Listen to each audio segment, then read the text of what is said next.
இப்போ நீங்கள் பார்த்தீங்கன்னா இப்போ ஒரு மாடு ஊசி போட்டோம் பார்த்தீங்களா இந்த கண்ணுக்குட்டி யார் போட்டது இந்த கண்ணுக்குட்டி இல்ல இந்த கண்ணுக்குட்டி நம்ம ஊசி போட்டதா? இப்ப நம்ம ஊசி போட்ட கண்ணுக்குட்டிக்கு தான் நம்ம சன ஊசி போட்டிருக்கோம். இது எத்தனை வருஷத்துக்கு கண்ணுக்குட்டி? 3 வருஷத்துக்கு கண்ணுக்குட்டி. 3 வருஷத்துக்கு கண்ணுக்குட்டிக்கு இப்ப நம்ம தான் சன ஊசி போட்டிருக்கோம். அந்த கண்ணுக்குட்டி நம்ம தான் போட்டு பிறந்த கண்ணுக்குட்டி. இப்ப இதை நாங்க யூடியூப்ல போட்டுக்கலாம் அப்படிங்கிற மாதிரி அவங்க சித்ரா அவங்களும் சொல்லியிருக்காங்க. இப்ப நீங்க பாக்குற அந்த மாடு நம்ம சன ஊசி போட்டோம். அது சனையா எதுவும் இருக்கா? அது சனையா இருக்கு. அந்த இதுக்கும் நம்ம சன ஊசி போட்டு இப்ப அது சனையா இருக்கு. எத்தனை மாசம்? 8 மாசம் அது சனையா இருக்கு. இப்ப காமிச்சிட்டு இருக்க மாடு 8 மாசம் சனையா இருக்கு. இந்த கண்ணுக்குட்டி நம்ம சன ஊசி போட்டது இப்பதான் போட்டிருக்கோம். பாப்போம் எப்படி இருக்கு அப்படிங்கிற மாதிரி. ஒரு தோராயமா எத்தனை கண்ணு போட்டிருக்கோங்கிற மாதிரி. பெரிய மாடு 4-5 போட்டது, சின்ன மாடு ஒரு 3 இப்போ 1 போட்டிருக்கேன். அப்படிங்களா? சரி, ஓகே. ஆனா போடுற மாடெல்லாம் டக்கு டக்குன்னு செனை பிடிச்சிட்டு இருக்குது. செனை பிடிச்சிட்டு இருக்கு அப்படிங்கிற மாதிரி இவங்க சொல்லியிருக்காங்க. அது மட்டும் இல்லாம செனை எல்லாம் தங்கிடுது. அது வேற எதுவும் பிரச்சனை எல்லாம் கிடையாது. வேற எதுவும் கிடையாது. இதை நாங்க யூடியூப்ல போட்டுக்கலாமா? யூடியூப்ல போட்டுக்கலான்றாங்க. தேங்க்ஸ் ஃபார் வாட்சிங். நம்ம பேட்டி எடுத்தோம். அவங்க வந்து எல்லா மாடும் செனை பிடிச்சிட்டு இருக்கு, நல்லா தான் இருக்கு அப்படிங்கிற மாதிரி சொல்லியிருக்காங்க. நம்ம தொடர்ந்து ஊசி போட்டுட்டு இருக்கோம். ஆனா போடும் போதெல்லாம் செனை பிடிக்குதுன்னு சொல்லியிருக்கீங்க. அப்படிதானே? செனை பிடிக்குது அப்படிங்கிற மாதிரி சொல்லியிருக்காங்க. இப்ப நாங்க இதை யூடியூப்ல போட்டுக்கிறதுக்கு சொல்லியிருக்கோம்.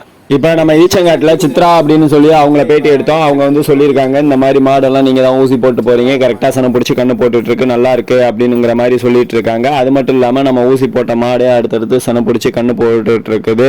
அது மட்டும் இல்லாம இப்ப வந்து ஒரு மாடு சனையாவும் இருக்குது, ஊசி போட்ட மாடு. இப்போ ஒரு கண்ணுக்குட்டிக்கு நம்ம சனை ஊசி போட்டிருக்கோம். இப்ப இந்த வீடியோல இருந்து நம்ம பார்க்க போறது என்னன்னா, இப்ப கருத்தரித்த கால்நடைகள் பராமரிப்பில் பொதுவாக கவனிக்க வேண்டியவை அப்படின்னு சொல்லிட்டு கறவை மாடு வளர்ப்பு புக்கில் உள்ள ஒரு முக்கியமான இதுதான் நம்ம பார்க்க போறோம். இதுல வந்து பாத்தீங்கன்னா கறவை மாடு வளர்ப்பு அப்படிங்கிற புக்கில் நிறைய விஷயம் கொடுத்துருக்காங்க. அதுல ஒவ்வொரு வீடியோலையும் ஒவ்வொன்றும் உங்களுக்கு சொல்லிட்டு இருக்கேன். எல்லாமே கறவை மாடு வளர்ப்பு புக்கில் இருந்து தான் நம்ம சொல்லிட்டு இருக்கோம். அதுல வந்து முக்கியமானதாக இப்ப கருத்தரித்த கால்நடைகள் பராமரிப்பில் பொதுவாக கவனிக்க வேண்டியது அப்படின்னு சொல்லிட்டு, அதாவது செனை பிடிச்ச மாடுகளை பராமரிக்கிறது. அதாவது ஒரு பாயிண்ட், செனை மாடுகளை மேய்ச்சலுக்காக அல்லது மற்ற காரணங்களுக்காக அதிக தூரம் நடக்க விடக்கூடாது. 2வது, கொட்டைகளின் தரை வலுக்காமல் பார்த்து கொள்ள வேண்டும். 3வது, மந்தையில் உள்ள மற்ற கால்நடைகளோடு இவை சண்டையிடுவதும் மற்றவை இவற்றை முட்டித்தள்ள முயற்சிப்பதை அனுமதிக்க கூடாது. 4வது, வளரும் கருவின் தேவையின் தாயின் உணவுச்சத்து தேவையின் தரமான தீவன பொருட்கள் மூலம் முறையாக அளிக்கப்பட வேண்டும். 5வது, கருச்சிதைவு ஏற்பட்ட அல்லது நோய்வாய்ப்பட்ட மற்ற கால்நடைகளோடு இவை சேர்வதை தவிர்க்கணும்.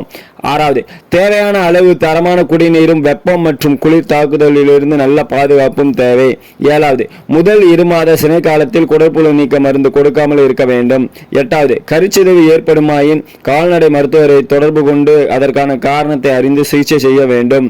9வது, சினை மாடுகள் சில சமயங்களில் சினைப்பருவ அறிகுறிகளை காண்பிக்கும். இந்த சினைப்பருவத்தினால் கருவிற்கு எந்தவித ஆபத்தும் இல்லை. ஆயினும் இது போன்ற குழப்பங்களை தவிர்க்க சினை காலத்தில் 3 மாத இடைவெளியில் மீண்டும் 2வது முறையாக சினை பரிசோதனை செய்து சினையினை உறுதி செய்யலாம்.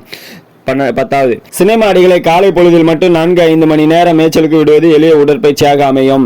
இது அனைத்துமே கறவை மாடு வளர்ப்பு புத்தகத்துல அருமையா கொடுத்திருக்காங்க. கருத்தரித்த கால்நடைகளின் பராமரிப்பு பொதுவாக கவனிக்க வேண்டியவை அப்படிங்கிற தலைப்புல அருமையா இருக்குது. நீங்க ஒவ்வொன்றையுமே நீங்க தெரிஞ்சு அருமையா நீங்க உங்க கால்நடை செனை பிடிச்சிருந்துச்சுன்னா அதுக்கு இது மாதிரி நீங்க கரெக்டா பராமரிச்சு வாங்க, உங்க கால்நடை கரெக்டா நல்லபடியா கண்ணு போடும் அப்படிங்கிற மாதிரி இந்த வீடியோல இருந்து நான் உங்களுக்கு சொல்லிக்கிறேன். இது வந்து அனைத்துமே கறவை மாடு வளர்ப்பு புத்தகத்துல இருக்கிறது தவிர நம்ம தனிப்பட்ட கருத்துக்கள் எதுவுமே கிடையாது. அதனால நீங்க வந்து தொடர்ந்து இதை ஃபாலோ பண்ணலாம். அடுத்த வீடியோல சந்திப்போம்.